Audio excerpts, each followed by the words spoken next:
यो हो कार्यक्रम समृद्धि र विकास।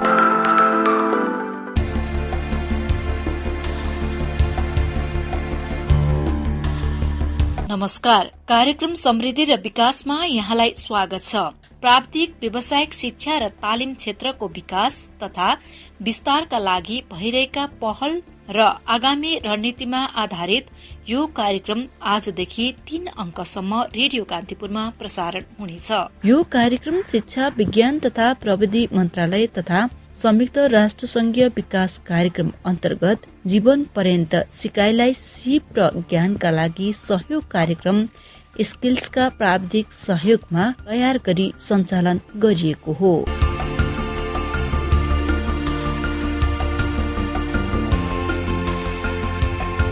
प्राविधिक व्यावसायिक शिक्षा र तालिम क्षेत्रमा भइरहेका क्रियाकलापमा आधारित एक रिपोर्टका साथै राष्ट्रिय योजना आयोगका सदस्य उषा झा र शिक्षा, विज्ञान तथा प्रविधि मन्त्रालयका सचिव गोपीनाथ मैनालीसँग सिप नक्साङ्कनका विषयमा आधारित रहेर कुराकानी गरेका छौं। कार्यक्रमको शुरूमा राख्छौं एक रेडियो रिपोर्ट।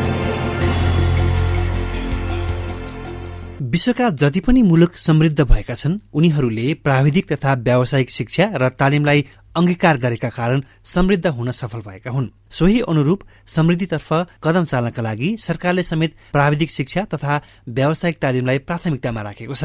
प्राविधिक शिक्षाको विस्तार र यसमा गर्नुपर्ने संरचनागत सुधारको हिसाबले सरकारले प्राविधिक शिक्षा ऐनका लागि विधेयक समेत तयार गरिरहेको छ। हाल यो विधेयक कानून मन्त्रालयमा विचाराधीन छ। त्यसो त प्राविधिक तथा व्यावसायिक शिक्षाको अनुपात 70% पुर्याउने नीति सरकारले अख्तियार गरेको छ। सोही नीति अनुरूप हालसम्म 753 स्थानीय तहमध्ये 635 वटा स्थानीय तहमा प्राविधिक तथा व्यावसायिक शिक्षा र सिप विकास तथा तालिमको पहुँच पुर्याइएको छ। संख्यात्मक रूपमा संस्था विस्तार भए पनि पर्याप्त लगानी भने यस क्षेत्रमा नभएको सरकारवालाहरूले नै बताउँदै आएका छन्। शिक्षा, विज्ञान तथा प्रविधि मन्त्रालयले आफ्नो कार्यक्षेत्रमा परेको कुल बजेट मध्ये करिब 4% मात्र आफूलाई प्रदान गर्दै आएकाले ठोस उपलब्धि हासिल हुन नसकेको प्राविधिक शिक्षा तथा व्यावसायिक तालिम परिषद सीटीईभीटीले बताउँदै आएको छ। यो क्षेत्रमा गुणस्तर प्रदानका लागि प्राविधिक शिक्षा तथा व्यावसायिक तालिम परिषदको संरचना सुधार लगायत व्यावसायिक योग्यता प्रणालीको विकास,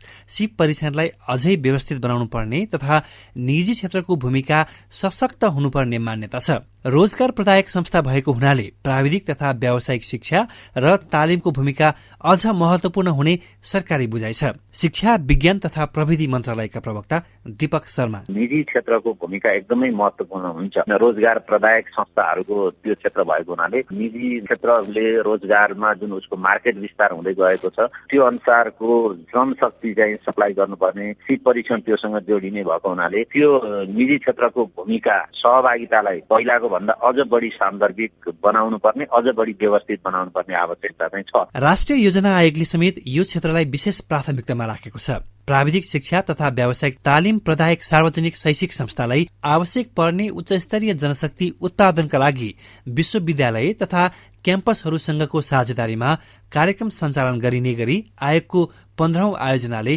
कार्य निर्देश गरेको छ। त्यस्तै नेपालको संविधानले समाजवाद उन्मुख राज्य प्रणालीका आधारमा नागरिकका आधारभूत आवश्यकता सम्बन्धी नीतिभित्र शिक्षालाई वैज्ञानिक, प्राविधिक, व्यावसायिक, सिपमूलक, रोजगारमूलक एवं जनमुखी बनाउँदै सक्षम, प्रतिस्पर्धी, नैतिक एवं राष्ट्रिय हितप्रति समर्पित जनशक्ति तयार गर्ने जस्ता प्रावधानहरू समेटेको छ।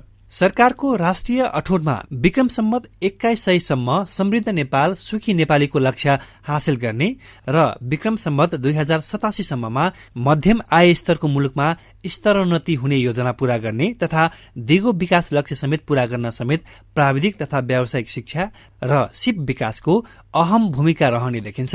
यसका लागि प्राविधिक तथा व्यावसायिक विषय, प्री डिप्लोमा तथा डिप्लोमा स्तरको कार्यक्रम सञ्चालन गर्ने, कामको संसारमा जान इच्छुक सबै युवालाई गुणस्तरीय आधारभूत सिप विकास तालिम प्रदान गर्ने, सबै प्रकारका परम्परागत पेशा तथा व्यवसायबाट आर्जित ज्ञान र सिपको पुस्तान्तरण गर्ने, अनौपचारिक पद्धतिबाट प्राप्त ज्ञान र सिपको योग्यता निर्धारण प्रणालीको विकास गर्ने, प्राविधिक धारबाट साधारण धार तथा साधारण धारबाट प्राविधिक धारमा प्रवेश गर्न पाउने व्यवस्था गर्ने, स्थानीय उत्पादनलाई प्रवर्धन गर्न स्थानीय स्तरमै रोजगारी तथा स्वरोजगारीको अवसर बढाउने खालका सिप विकासका कार्यक्रमहरू सञ्चालन गर्ने, घुम्ती सिप विकास तथा तालिमको अवसर प्रदान गर्ने जस्ता प्राविधिक तथा व्यावसायिक शिक्षा र सिप विकास तालिम कार्यक्रमहरूलाई व्यवस्थित गरी माग र आपूर्ति बीच सन्तुलन कायम गर्न शिक्षा विज्ञान तथा प्रविधि मन्त्रालयले सुदूरपश्चिम प्रदेशको सामाजिक विकास मन्त्रालयसँग सहकार्य तथा जीवन पर्यन्त सिकाइलाई सिप र ज्ञानका लागि सहयोग स्किल्स कार्यक्रमको प्राविधिक सहयोगमा सिप नक्साङ्कन सम्बन्धी कार्यक्रम सञ्चालन गर्दै आएको छ।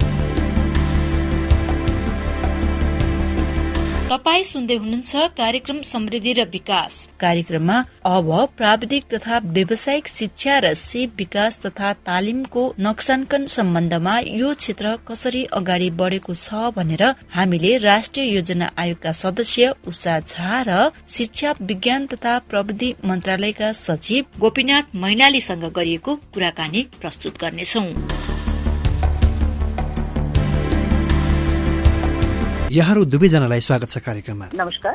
धन्यवाद। सबैभन्दा पहिला म उषा म्यामलाई सोध्छु, जस्तै प्राविधिक तथा व्यावसायिक शिक्षा क्षेत्रलाई योजना आयोगले कसरी हेरेको छ?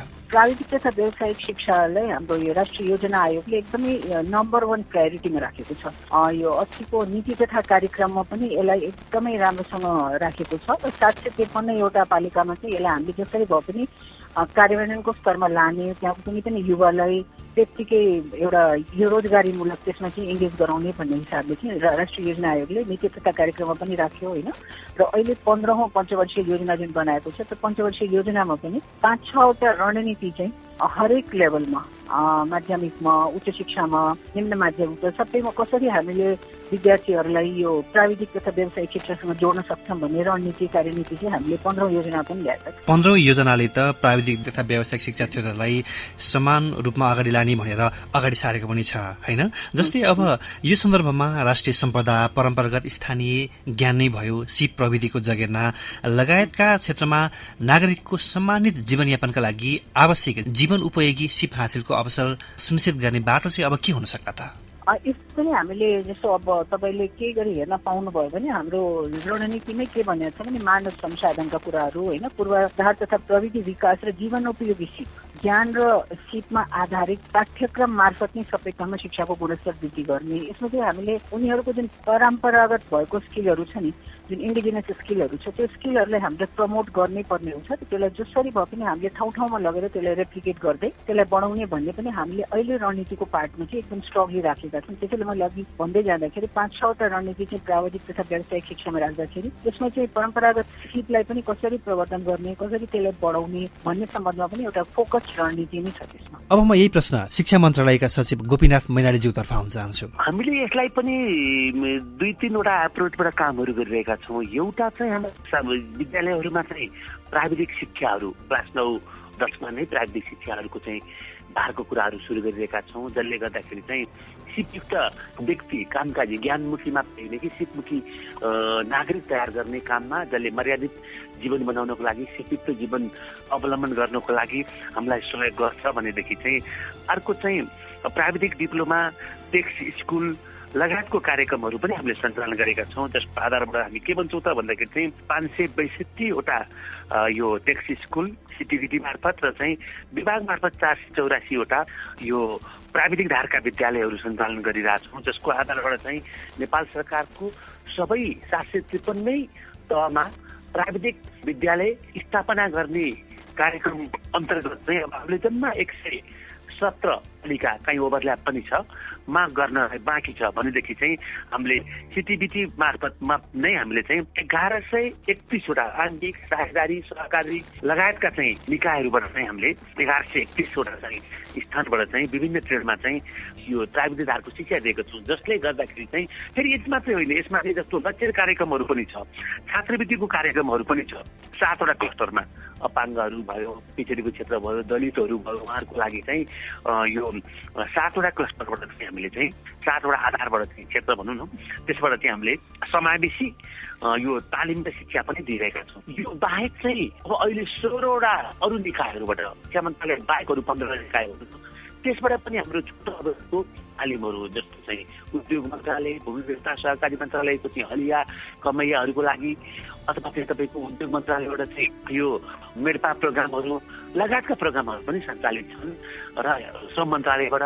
तर यी कार्यक्रमहरूको बिचको मोरालिटी, दोहोरोपना रहन सक्छ भनेर चाहिँ हामीले एउटा कोअर्डिनेसन कमिटी बनाएर यी सबैलाई चाहिँ एउटै क्षेत्रमा लिएर आएर अझ एउटा चाहिँ डिबेट फन्डको पनि कुराहरू गरिरहेका छौँ। हामीले त्यसलाई मूर्त रूप दिनसकेका छैनौँ भनेदेखि यी सबै कुरालाई चाहिँ एउटा एकीकृत दृष्टिकोणमा राखेर चाहिँ नेपाल सरकारले अवलम्बन गरेको दीर्घकालीन अनिष्ट सुखी नेपाली, समृद्ध नेपाल, सुखी नेपाली, यसमा शिक्षाले गर्ने कन्ट्रिब्युसन र शिक्षा भनेको चाहिँ समग्र अर्थतन्त्रलाई चाहिँ चलायमान बनाउने एउटा आधार शिक्षा धनी कोर, यो प्राथमिकतालाई सम्बोधन गर्नको लागि एकै ठाउँबाट चाहिँ च्यानलाइज गर्ने अथवा एउटै कुरामा चाहिँ च्यानलाइज गरेर चाहिँ त्यसको ओभरल्यापिङ हुन नदिने, दोहोरोपना हुन नदिने गरेर चाहिँ हामीले चाहिँ एउटा जीवनोपयोगी शिक्षालाई चाहिँ संस्थागत गर्ने, स्थानीय स्तरदेखि नै यो युनिभर्सिटीसम्म चाहिँ संस्थागत गर्ने हामीले चाहिँ कार्यक्रमहरू सञ्चालन गरिरहेका छौँ। अब म फेरि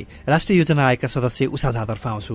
जस्तै प्राविधिक तथा व्यावसायिक शिक्षा र सिप विकास तथा तालिमको क्षेत्रमा हालसालै बहसमा आएको सिप नक्साङ्कन, यसलाई यहाँले कसरी विश्लेषण गर्नुहुन्छ? सिप नक्साङ्कनमा अब अहिले हामीले कस्तो भयो भने अलिकति यो टिबेटको कार्यक्रम जुन छ नि, प्राविधिक तथा व्यावसायिक शिक्षाको कार्यक्रम छ, अलिकति स्क्याटर्ड भयो कि छरियो। यो छरिएकोले के भइरहेछ भने सबैले आफ्नो किसिमको चाहिँ सिप नक्साङ्कन चाहिँ गरिरहेछ, सिप नक्साङ्कन भइ पनि रहेछ। तर एकीकृत रूपमा त्यति राम्रोसँग अहिले मैले पिक्चर दिने, राष्ट्रिय योजना आयोगले पिक्चर दिने अवस्था छैन। तर राष्ट्रिय योजना आयोगले यसलाई कसरी एकीकृत गर्ने, त्यसमा चाहिँ अब हामी सबैसँग समन्वयका कार्यक्रमहरू सुरु गरेका छौँ, विभिन्न डोनरहरूसँग, विभिन्न अरू स्टेक होल्डरसँग, सिटिबिटीसँग, मन्त्रालयहरूसँग यसलाई कसरी समन्वय गरेर लाने र एकै ठाउँमा हामीले सिप नक्साङ्कन गरेर एकै ठाउँमा एउटै प्लेटफर्मबाट कस्तो चार्ज चाहिने त, मान्छेहरू कस्तो चाहिने हो, कसलाई चाहिने हो, कसरी प्रोभाइड गर्ने हो भन्नेमा चाहिँ हामीले यसमा चाहिँ अब राष्ट्रिय योजना आयोगले त्यतातिर पनि अब एक्सर्साइज गर्न थालेको छ। रणनीतिहरू बनाइसकेपछि सिप नक्साङ्कन भइराखेको छ, तर भएको सिपलाई सबै एकीकृत रूपमा कसरी अर्गनाइज गर्ने भन्नेमा चाहिँ अब हामी लागिरहेछौँ। सचिवज्यू, यहाँले सिप नक्साङ्कनलाई चाहिँ कसरी बुझ्नु भएको छ? नक्साङ्कनले चाहिँ के गर्छ त भन्दाखेरि चाहिँ यसको चाहिँ अहिले चाहिँ हाम्रो चाहिँ सिपको अवस्था कस्तो छ त नि, स्किल डेफिसिट कस्तो छ होइन, र चाहिँ स्किलको डिमान्ड कस्तो छ, र आपूर्तिको अवस्था कस्तो छ, र सम्भाव्य क्षेत्रहरूमा चाहिँ कहाँ पुग्नु छ, यसका चाहिँ मुख्य चाहिँ बेसिक भनेपछि चाहिँ कति सिप आवश्यक छ र चाहिँ तपाईँको चाहिँ अहिले कति प्रोभाइड भएको छ, कुन संस्थाबाट प्रोभाइड गर्न सक्छौँ, र पछिल्लो समयमा चाहिँ कति आवश्यक हुनसक्छ, एउटा निश्चित टाइम फ्रेममा चाहिँ कति सिप आवश्यकता हुनसक्छ, र त्यो सिप चाहिँ कुन स्तरको हुनसक्छ, त्यो कृषि अथवा विकास व्यवस्थापन अथवा चाहिँ स्वास्थ्य अथवा इन्जिनियरिङ कुन क्षेत्रको हुनसक्छ, र त्यसलाई हामी अकुपेसनल क्लस्टर भन्छौँ। त्यसको लागि चाहिँ एउटा चाहिँ व्यवस्थित विधि अवलम्बन गर्ने एउटा प्राविधिक धार भनौँ, एउटा मोडेलिङ गर्ने कुरालाई चाहिँ हामी के भन्छौँ त भन्दा चाहिँ सिप नक्साङ्कन भन्छौँ। र यसले चाहिँ छोटकरीमा भन्दाखेरि चाहिँ यसको demand side analysis, supply side analysis गरेर चाहिँ यसलाई व्यवस्थित रूपबाट चाहिँ अगाडि बढाउने कुरालाई नै हामीले के भन्छौँ त भन्दाखेरि चाहिँ सिप नक्साङ्कन भन्दछौँ। र यो चाहिँ हामीले सुदूरपश्चिमाञ्चल प्रदेशमा मात्रै गरेको छौँ अहिले, र समग्रमा गर्नुपर्छ भन्ने सोच चाहिँ शिक्षा मन्त्रालयले राखेको छ। अब म फेरि उषा म्यामतर्फ आउन चाहन्छु। प्राविधिक तथा व्यावसायिक शिक्षा र सिप विकास तथा तालिमले श्रमको अवसर मात्र अभिवृद्धि नगरी श्रमिकका विकल्पहरूको छनौटको अवसरलाई पनि सुनिश्चित गर्दछ। यसका लागि सिप नक्साङ्कनले के योगदान पुर्याउन सक्छ त? सिप नक्साङ्कनमा अब अहिले हामीले कस्तो भयो भने अलिकति यो टिबेटको कार्यक्रम जुन छ नि, प्राविधिक तथा व्यावसायिक शिक्षाको कार्यक्रम छ, अलिकति स्क्याटर्ड भयो कि छरियो। यो छरिएकोले के भइरहेछ भने सबैले आफ्नो किसिमको चाहिँ सिप नक्साङ्कन चाहिँ गरिरहेछ, सिप नक्साङ्कन भइ पनि रहेछ। तर एकीकृत रूपमा त्यति राम्रोसँग अहिले मैले पिक्चर दिने, राष्ट्रिय योजना आयोगले पिक्चर दिने अवस्था छैन।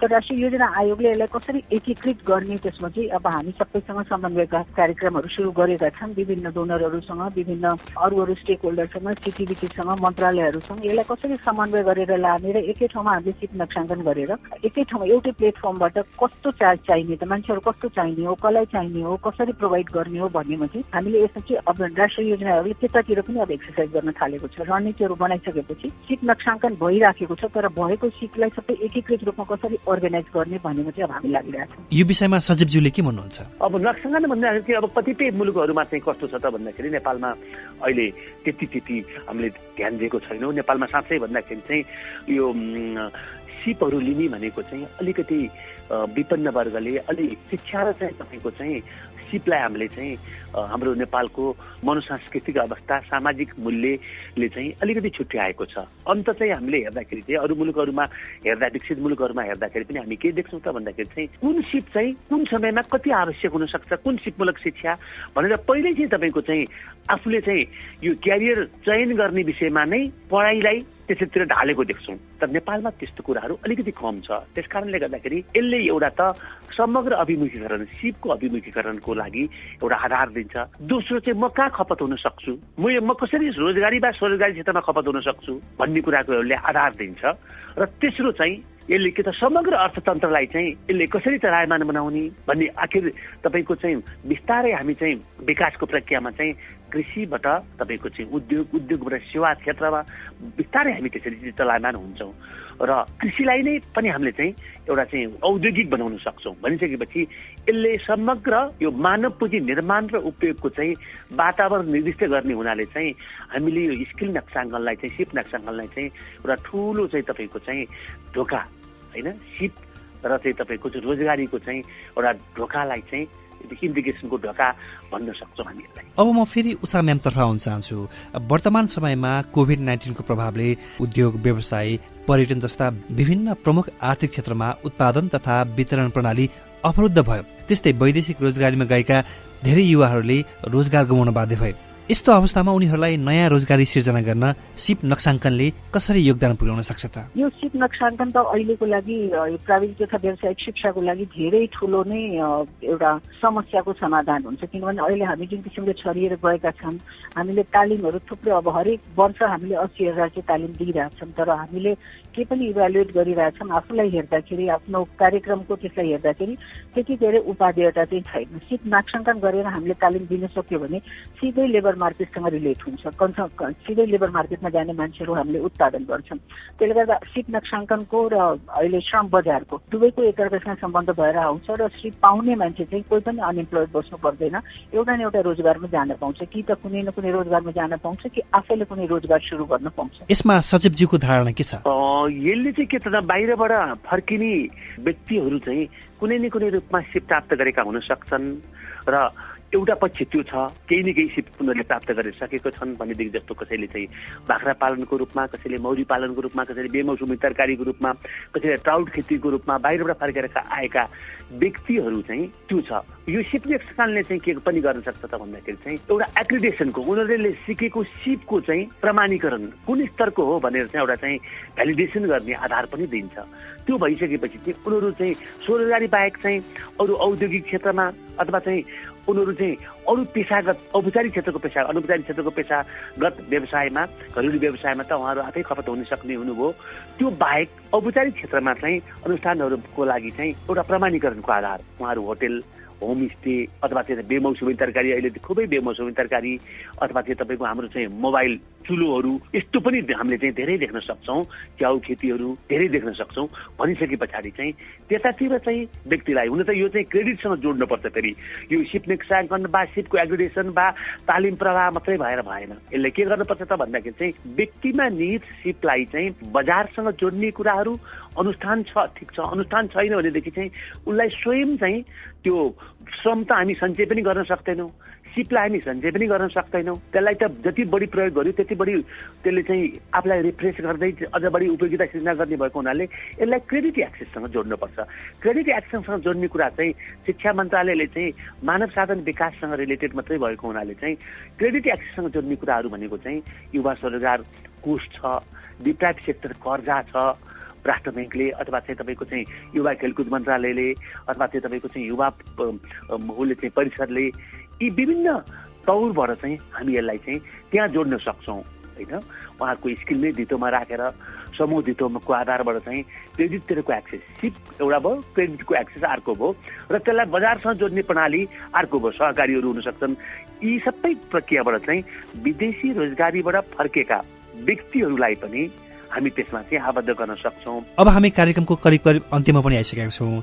म उषा म्यामतर्फ आउन चाहन्छु। जस्तै सिप नक्साङ्कन र यसको कार्यान्वयनमा सङ्घ, प्रदेश र स्थानीय तहको प्रमुख भूमिका कस्तो हुनुपर्दछ, यहाँले कसरी लिनुहुन्छ यसलाई? यसमा चाहिँ हामीले पनि यो कुरा रियलाइज गरेका छौँ होइन। आवश्यकता अनुसारको चाहिँ हामीले तालिमहरू दिन नसकेरै जसले पाउनुपर्ने थियो उसले नपाएको हो।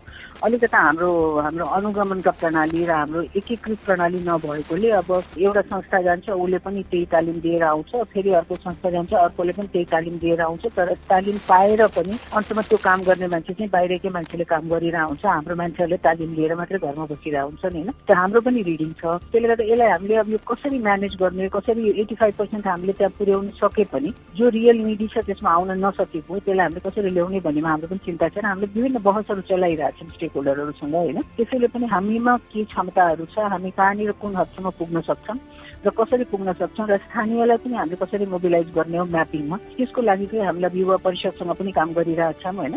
युवा परिषदले पनि आफ्नै किसिमले यो मोबिलाइजेसनहरू गरिरहेछ, सिटिभिटीलेसँग पनि काम गरिरहेछौँ। सिटिभिटीले पनि अब यसलाई कसरी सुधार गरेर लाने, के आवश्यकता हो, आवश्यकता पहिचान कसरी गर्ने भन्नेमा हामीले अलिअलि नयाँ किसिमले वर्कआउट गर्नुपर्छ कि भन्ने त्यसमा चाहिँ हामीले छलफलहरू गरिरहेछौँ। यो अहिले अलिकति हाम्रो होल कन्ट्री नै भन्यो भने एउटा ट्रान्जिसन फेजमा छ। ट्रान्जिसन फेजमा के भयो भने अब अहिले संविधानले दिएको एकल अधिकार र साझा अधिकारको बीचमा चाहिँ थोरै बुझाइमै त्यति धेरै नपुगेकै अवस्था छ। शिक्षाको क्षेत्रमा मैले के हेर्छु भने सङ्घले के गर्ने, प्रदेशले के गर्ने र स्थानीयले के गर्ने भनेर स्पष्ट हुँदा पनि अझै पनि त्यति राम्रोसँग कार्यान्वयन हुन नसकेकी परिस्थिति हो। र यो प्राविधिक तथा यो व्यावसायिक शिक्षा पनि त्यसरी नै भइरहेछ। अब सिटिभिटीले पनि हाम्रो 7वटा प्रदेशमा आफ्नो ब्रान्च खोल्न चाहिरहेछ र स्थानीयसँग नक्साङ्कन गरेर त्यही अनुसारको कोअर्डिनेसन गरेर तालिम दिन खोजिरहेछ भने स्थानीयहरू आफैले पनि तालिम दिन थालेका छन्। अब यसमा चाहिँ क्वालिटी कन्ट्रोलको कुरो अहिले कहीँ पनि नभइराखेकै हो। तर अब यसलाई चाहिँ एकत्रित गरेर लाने भनेर राष्ट्रिय योजना आयोगले अहिले भर्खरै पनि हाम्रो एनड्याकमा त्यो इस्यु आइरहेको र एनड्याकले चाहिँ यसलाई कसरी एकत्रित गरेर लाने र फाइनेन्सिङ स्ट्राटेजी एउटा बनाउने कि सङ्घले हामीले तालिम चलाउने होइन कि हामीले फाइनेन्सिङ स्ट्राटेजी बनाएर स्थानीयमा कसरी तालिम चल्न सक्छ, त्यसको माहौल कसरी क्रिएट गर्न सक्छौँ हामीले, त्यसमा चाहिँ हाम्रो रोल बढी हुन्छ र प्रोभिन्सले त्यसमा कसरी अनुगमनहरू गर्न सक्छ त्यो विचारमा चाहिँ हामीले अहिले यहाँनिर छलफल चलाइरहेछौँ र फाइनेन्सिङ स्ट्राटेजी चाहिँ अहिलेको फेडरल कन्टेक्स्टमा के हुन्छ त्यसमा चाहिँ हामीले काम गर्ने भनेर यो राष्ट्रिय योजना आयोगभित्र चाहिँ छलफल गरिरहेछौँ। मन्त्रालयको तर्फबाट सचिवज्यूले के धारणा राख्नुहुन्छ यस बारेमा? मैले चाहिँ के भन्छु त भन्दाखेरि चाहिँ सिप यो 3 तहको सरकार भइसके पछाडि चाहिँ सङ्घीय सरकारको कुरा चाहिँ नीति नियामक भूमिका, पाठ्यक्रम प्रारूप र त्यसको चाहिँ परीक्षण विधिको भूमिका, सहजीकरणको भूमिका सङ्घीय तहको चाहिँ हो भनेदेखि चाहिँ प्रदेश तहमा चाहिँ नमुना विद्यालयहरू सञ्चालन, त्यसको लागि चाहिँ तपाईँको चाहिँ क्षमता विकास, स्थानीय तहबाट चाहिँ सञ्चालन गरेका कुराहरूको क्षमता विकास र चाहिँ तपाईँको प्रदेश तहको चाहिँ सिप नक्साङ्कन लगायतका कुराहरू चाहिँ स्थानीय तहले गर्न सक्छ त भन्दाखेरि प्रदेश तहले गर्न सक्छ हजुर भनेदेखि चाहिँ स्थानीय तहले चाहिँ प्रत्येक स्थानीय तहको छुट्टै तपाईँको आवश्यकताहरू हुन सक्छ। जस्तो हामीले चाहिँ मुस्ताङ अथवा डोल्पा भन्यौँ भनेदेखि चाहिँ त्यहाँको र चाहिँ तराईको आवश्यकता र पहाडको आवश्यकता सम्भावना एकदम फरक छ। फरक भइसकेपछि त्यही अनुकूलको चाहिँ तपाईँको चाहिँ सम्भावना पहिचान गरेर चाहिँ त्यो सम्भावनालाई चाहिँ व्यक्तिको तपाईँको सिप र व्यक्तिको आवश्यकतालाईसँग जोड्ने कुराहरू अथवा साँच्चै भन्दाखेरि क्रियाकलाप सञ्चालन गर्ने कुराहरू अथवा ट्रेड स्कुलहरू सञ्चालन गर्ने कुराहरू चाहिँ स्थानीय तहको हुनुपर्छ र यो 3टा तहको मैले छुट्टा छुट्टै भूमिका भने तापनि यी बिचमा चाहिँ फेरि चाहिँ अन्तर सम्बन्ध पनि छ। अन्तर सम्बन्ध भनेको मतलब चाहिँ एकले अर्कोलाई चाहिँ सप्लिमेन्ट परिपूरणको कुराहरू गर्दैन, एकले अर्कोलाई सहयोग गर्ने अथवा चाहिँ त्यो सहयोग भनेको जस्तो चाहिँ वैदेशिक तपाईँको चाहिँ परियोजनाहरू लिएर आउन सक्ने हुनसक्छ अथवा चाहिँ तपाईँको चाहिँ विकास भएको प्रविधिलाई चाहिँ स्थानीय तहमा यसमा त सङ्घीय सरकारले नै अगुवाई लिनुपर्छ भनेदेखि तिनै तहको चाहिँ एउटा एकीकृत इफोर्टको कुराहरू चाहिँ छ र जुन कुरालाई चाहिँ त्यति 3 तह मात्रै नभनौँ हामीले यसलाई फेरि चाहिँ ठुलो विकासको इन्जिन भनेर त हामीले निजी क्षेत्रलाई पनि राख्छौँ। निजी क्षेत्रले पनि चाहिँ विभिन्न चाहिँ तपाईँको चाहिँ ओजिटी हामीले चाहिँ गर्छौँ तालिममा भने निजी क्षेत्रसँग चाहिँ जोड्नु पर्यो भनिसके पछाडि चाहिँ निजी क्षेत्र भनेपछि चौथो नन स्टेट एक्टरहरूलाई पनि हामीले यहाँ जोड्नुपर्छ। तीन तहका सरकारका छुट्टै भूमिका छ र निजी क्षेत्रको छुट्टै भूमिका छ। सर, यहाँलाई धेरै धेरै धन्यवाद। हजुर, यहाँलाई पनि मेरो कुराहरू राख्ने अवसर दिनुभएकोमा धेरै धेरै धन्यवाद।